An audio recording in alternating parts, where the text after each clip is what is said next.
Et la série Squid Game se wokise dans sa saison 2. On voit ça ensemble.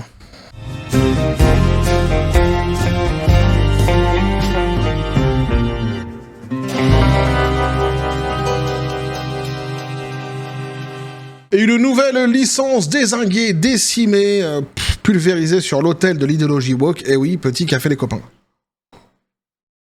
Et je vais en avoir des choses à lire sur cette fameuse série. Non mais c'est vrai en plus, parce qu'ici, on va lire un article dans lequel il ne sera pas fait mention d'un point qui est soulevé ici, là où je vis, en Asie, une polémique qui est en train de poindre justement concernant cette fameuse saison 2 et surtout un épisode de cette fameuse saison 2. Puisque donc Squid Game saison 2 c'est complètement wokisé. Alors moi ça me fout en l'air parce que j'avais bien aimé la saison 1. Alors pareil, la saison 1 j'avais bien aimé, mais j'étais pas non plus de ceux qui disaient que c'était un chef-d'œuvre. Je trouvais qu'elle avait été quand même beaucoup surcotée, néanmoins elle était plaisante, j'avais bien aimé et j'attendais donc la saison 2. Et ici, je suis dégoûté puisqu'ils ont donc décidé d'envoyer un message de propagande idéologique woke dans cette fameuse série, puisque le personnage qui a été créé ici, le personnage trans, n'a été créé que pour ça. Il n'a été créé que pour ça, il n'apporte absolument rien à la trame à la base, rien à l'histoire, non, il n'a été créé que pour le message de propagande woke, et c'est le créateur de la série qui le dit, c'est pas moi, on verra justement ce qu'il en est. Alors, j'y ajouterai justement cette fameuse polémique qui existe actuellement donc ici en Asie, et quelque chose qui n'a pas été relevé d'ailleurs sur les journaux d'Occident. Un autre message qui va aussi avec l'idéologie woke qui a été diffusé, mais de manière peut-être un petit peu plus subtile, et donc beaucoup passent à côté. Donc on nous dit Squid Game 2 devient woke alors que Netflix divise les fans avec le rôle clé de transgenre Yoon-ju Park Sun-hoon dans une série coréenne brutalement violente. Alors ce qui est marrant, ce qu'il faut savoir, c'est ici, moi je me suis renseigné un petit peu sur ce personnage-ci, sur cet acteur-là. Il est connu ici en fait en Asie pour être un gros queutard à la base. C'est ça qui est quand même assez drôle, pour être quelqu'un qui va de conquête en conquête, pour être plus poète, un gros queutard, quoi, tout simplement. Et qui se retrouve ici à jouer les trans, c'est quand même assez rigolo, quoi.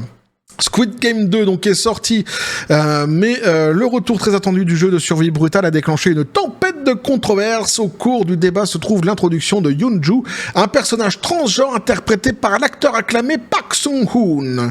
C'est vrai que c'est un bon acteur à la base, Enfin, il est pas mauvais, quoi. Si certains téléspectateurs ont salué l'inclusion d'une représentation transgenre dans un grand drama coréen, attention, tiens-toi bien, de nombreux autres ont critiqué le choix du casting, estimant que le rôle aurait dû être confié à un acteur transgenre. Eh oui, voilà, c'est bien fait pour ta tronche qui s'y frotte s'y pique.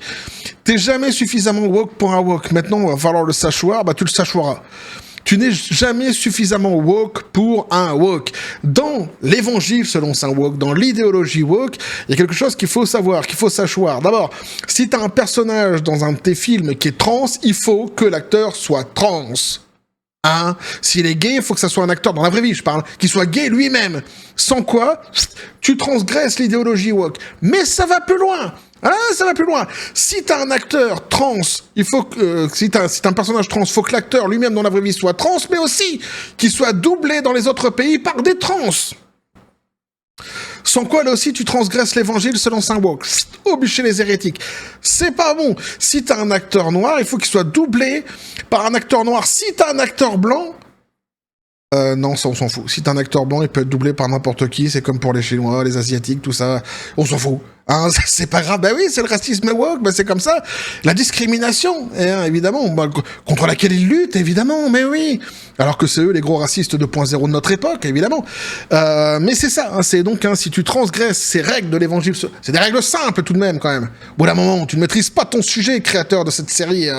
T'aurais dû m'appeler, je t'aurais indiqué. Fais attention, quand même, tu marches sur des œufs. Mais quoi qu'il en soit, de toute façon, même si t'avais donné tous les gages, ça serait pas suffisant. Ça serait pas suffisant, mais non, mais parce que t'es sur des malades. T'es sur des timbrés ici.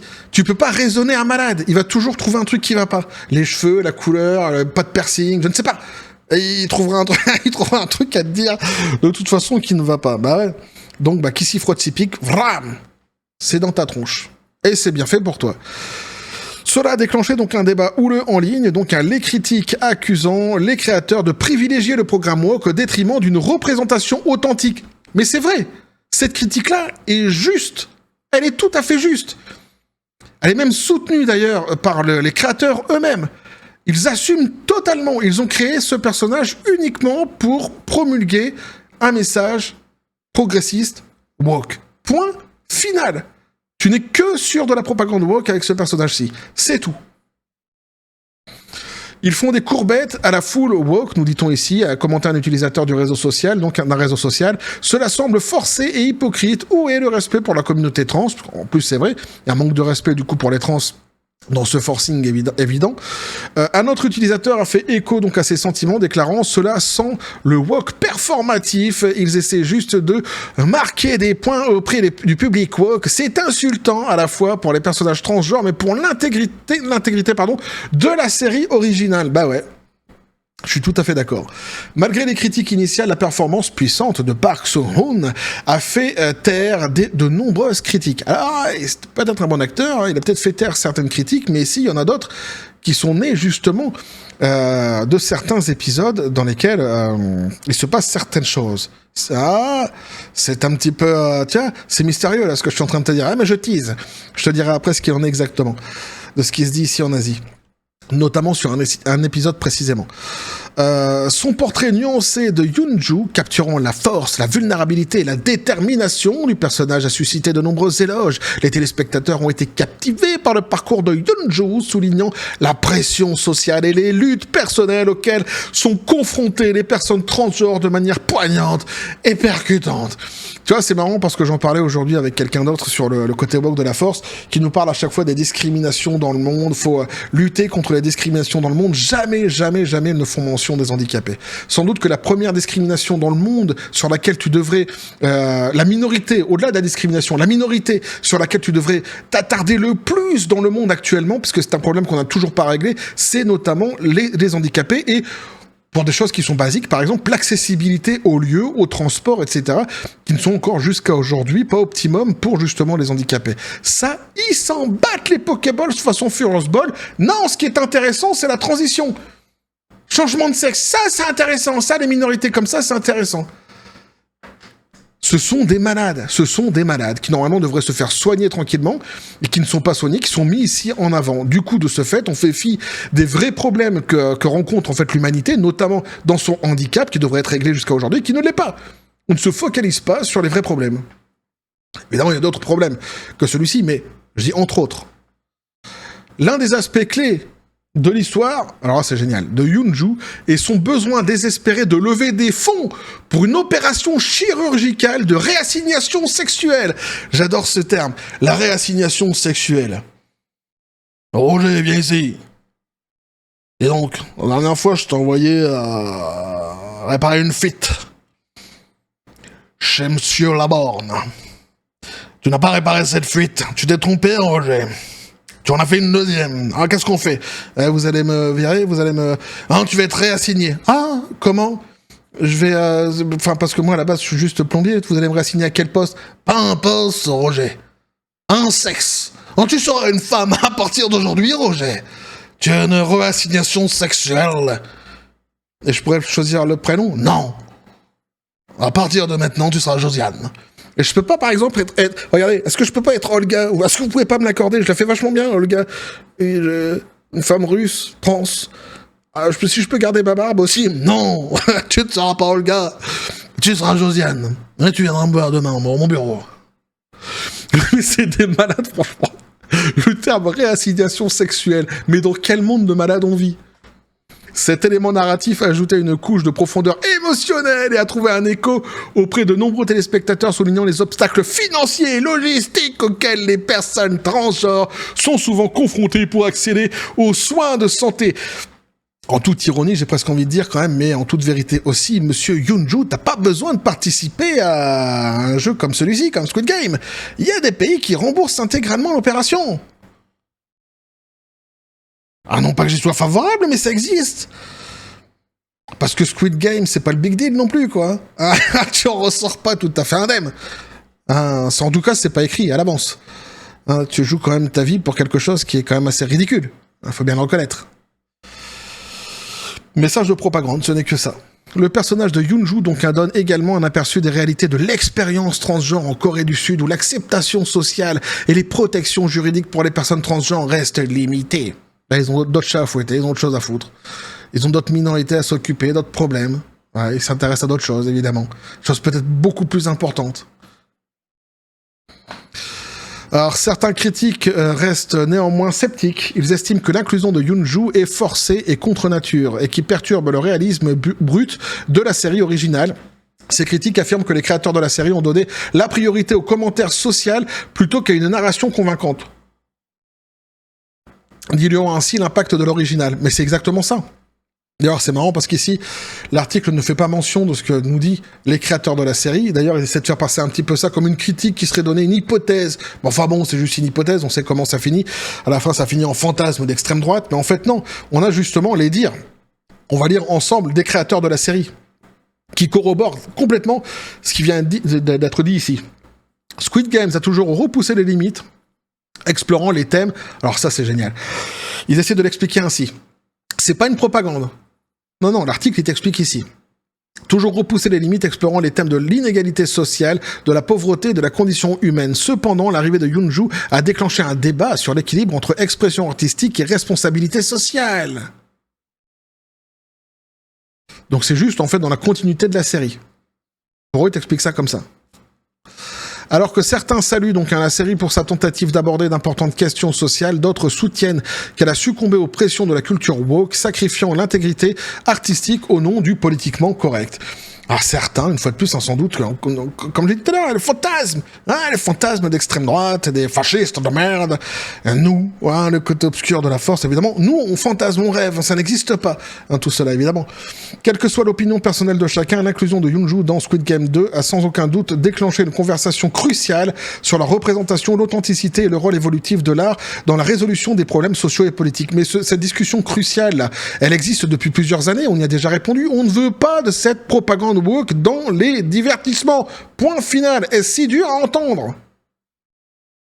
C'est juste un truc de dingue, quoi. Cette discussion, on la connaît, mais on sait qu'il y a des trans sur la Terre, on sait... Enfin, je veux dire, c'est quoi ce délire, quoi, hein? Ça vient apporter une discussion qui n'a jamais existé. Mais si!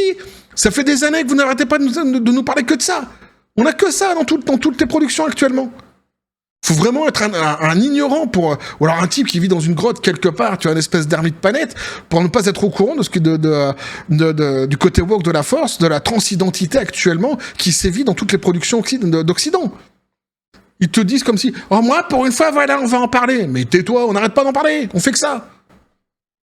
Mais tais-toi donc. Oui. Alors justement, on va lire un petit peu, parce que je dis que ça a été volontairement...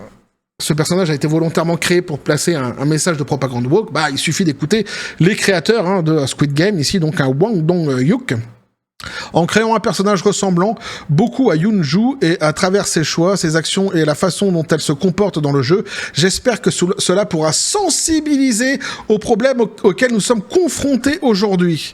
Lorsque Décideur a interrogé le créateur de Squid Game, Wang Dong-hyuk,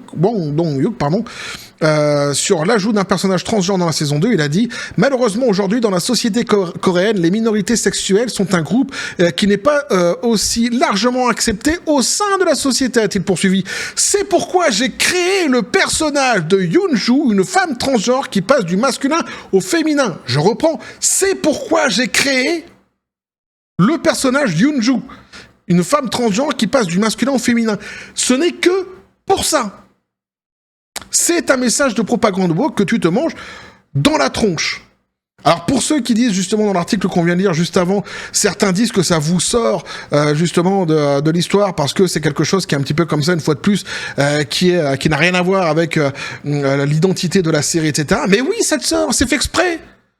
Ne viens pas dire que c'est un fantasme une fois de plus qui sort du cerveau de certaines personnes. C'est fait exprès. Il te le dit, le mec.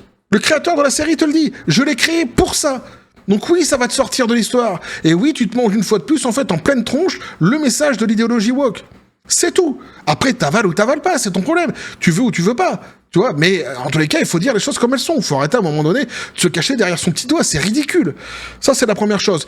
Deuxième chose, je voulais vous parler de cette polémique, justement, qui est en train de poindre ici en Asie. Peut-être que vous en entendrez parler en Occident dans le futur, mais ça m'étonnerait. Peut-être, hein. Alors, du coup, avec moi, oui, maintenant. Qui est donc sur un épisode un épisode donc de cette saison 2 où à un moment donné, donc cette personne trans frappe une femme pour je sais plus quelle raison, pour qu'elle se reprenne ou je sais plus quoi, il frappe une femme jusqu'au sang. C'est passé complètement anodin. Les gens ont dit en Occident, de ce que j'ai pu voir, c'est un personnage fort qui a du caractère et tout ça. Sauf qu'en fait ici le message qui est diffusé in fine, c'est lequel? Tu ne peux pas dire que c'est un homme qui a frappé une femme puisque tu n'as pas le droit de dire que c'est un homme. Tu es obligé de dire que c'est une femme. Ça te renvoie à quoi ça? Ça te renvoie par exemple à Iman Khalif, le boxeur. Ça te renvoie à toutes ces femmes qui actuellement subissent des violences dans les sports à cause des hommes qui viennent et qui prennent la place des femmes en se prétendant parfois trans, parfois ils ne le sont même pas, parfois le sont-ils vraiment, mais quoi qu'il en soit, ils n'ont rien à faire dans ces compétitions-ci. Et ici, en fait, le message qui est véhiculé, c'est « tu dois te taire ». Ce n'est pas un homme qui frappe une femme, puisque tu n'as pas le droit de dire que c'est un homme, tu es obligé de dire que c'est une femme. Donc en face de toi, tu as une femme qui a frappé une femme. Sauf que dans les faits, c'est pas ça. Dans les faits, c'est pas ça. La femme, elle se prend des droites dans la gueule qui viennent d'un homme. Point final. Et ça, c'est une polémique qui est en train justement de se discuter ici en Asie. Je n'ai pas encore vu venir en Occident sur un épisode justement précis où il la bat justement jusqu'au sang. Et le message pervers qui est véhiculé là-dedans, c'est celui-ci. Pour vous dire à quel point c'est odieux et à quel point c'est dégueulasse. Oui, je le dis, puisque moi, je continuerai à le dire sur cette même chaîne, je l'avais déjà dit par le passé, tous ceux qui se glorifient de voir un type sur un ring défoncer la gueule d'une femme et gagner une médaille d'or, ce sont des ordures pour moi. À être plus clair. À l'habitude, je suis assez mesuré sur cette chaîne, je suis paix et félicité. Mais là, pour le coup, non, c'est pas possible. Là, c'est pas possible. Donc quand t'as une série comme ça qui vient faire d'abord la propagande de l'idéologie woke d'un côté, déjà, moi ça me gêne parce que je sais que je regarderai pas, parce que je méprise profondément cette idéologie qui est une idéologie raciste pour le moins, mais qui a en plus en son sein d'autres problèmes, notamment la prédation des enfants, ô combien plus grave. Mais ici, en plus, quand dans cette même série est diffusée de manière tout à fait insidieuse, quelque part subtile, pourrait-on dire un autre message qui serait de celui de dire les femmes trans ont le droit de cogner des femmes parce que t'as pas le droit de dire que c'est des hommes. Tu peux le dire, tu n'as le droit de dire que ce sont des femmes. C'est odieux. C'est tout simplement dégueulasse. Et pour moi, ça passe absolument pas. Et je connais de nombreuses personnes ici au tournement en Asie qui ont suivi cette série, notamment des femmes, je vous assure, qui ont commencé donc la série et qui se sont arrêtées à cet épisode-là. Qui l'ont eu en travers de la gorge, qui ont dit c'est pas possible. Il est en train de lui exploser la gueule, et ça fait, en fait, il y a personne, ça fait réagir personne, quoi, cette histoire. C'est pas une femme, c'est un homme qui est en train de lui exploser la gueule, je t'assure. C'est exactement le discours que j'ai entendu ici. Voilà. Et ça, ce n'est dit nulle part, c'est dit ici maintenant sur ma chaîne, c'est quelque chose qui est discuté ici en Asie, et je pense, qui n'a pas été relayé jusqu'à aujourd'hui, en tous les cas en Occident, je ne l'ai pas vu. En tous les cas, voilà ce qu'il en est pour cette série. Bon, ce sera sans moi. Du coup, c'est fini. Fini pour moi Squid Games. Ça sera pas une grande perte non plus, parce que comme j'ai dit, la saison 1, j'avais aimé, sans que ce soit pour moi le chef-d'œuvre que tout le monde nous racontait. Il y a d'autres séries coréennes ou thaïlandaises qui sont vraiment super actuellement que je mate, qui sont vraiment au top, sans aucun souci. Notamment des séries d'horreur. Moi, j'aime bien l'horreur. Les séries effrayantes, quoi, si tu préfères. mais c'était pas ma série de toute façon préférée, donc je m'en passerai très largement. Qui gardent leur côté woke de la force, et puis c'est bien fait pour leur tronche, s'ils se reprennent le revers du boomerang actuellement du côté woke de la force, qui les considère comme pas assez woke, c'est bien fait pour ta tronche, à un moment donné, renseigne-toi, quoi. Tu verras que t'as affaire à des timbrés, tu peux pas raisonner avec des malades, donc c'est aussi simple que ça. Voilà ce que je pouvais vous dire là-dessus les copains, n'hésitez pas à me dire ce que vous en pensez dans les commentaires, à vous abonner si le contenu vous a plu, activer la petite cloche pour les prochaines notifications, les prochaines vidéos qui vont arriver, à balancer un like, à partir de la vidéo vous avez mon XOR, le Discord et le Facebook de la chaîne, qui sont dans les descriptions des vidéos, n'hésitez pas à venir, à basculer du côté de la force absurde et des réseaux sociaux. Sur ce les copains, je vous dis comme toujours à la John Spartan, paix et félicité, Squid Games, pistolet à prout, quoi que c'est que t'en penses, quoi que c'est que t'as à dire. Voilà, c'est simple. Lui il dit homme qui frappe une femme, peu importe où que ce soit, c'est à dégager, c'est une ordure. Je suis tout à fait d'accord avec les pistolets à prout. Aucun problème là-dessus. Born in USA. Bref. On va continuer à suivre tout cela. Alors évidemment, je réitère mes bonnes fêtes à chacun. J'espère que vous avez passé un très joyeux Noël dernièrement. Puis là, en pas longtemps, il va y avoir la nouvelle année. Et oui, de nouvelles choses vont arriver pour cette année sur cette même chaîne. Je vous en parlerai sans doute lors d'un live prochain.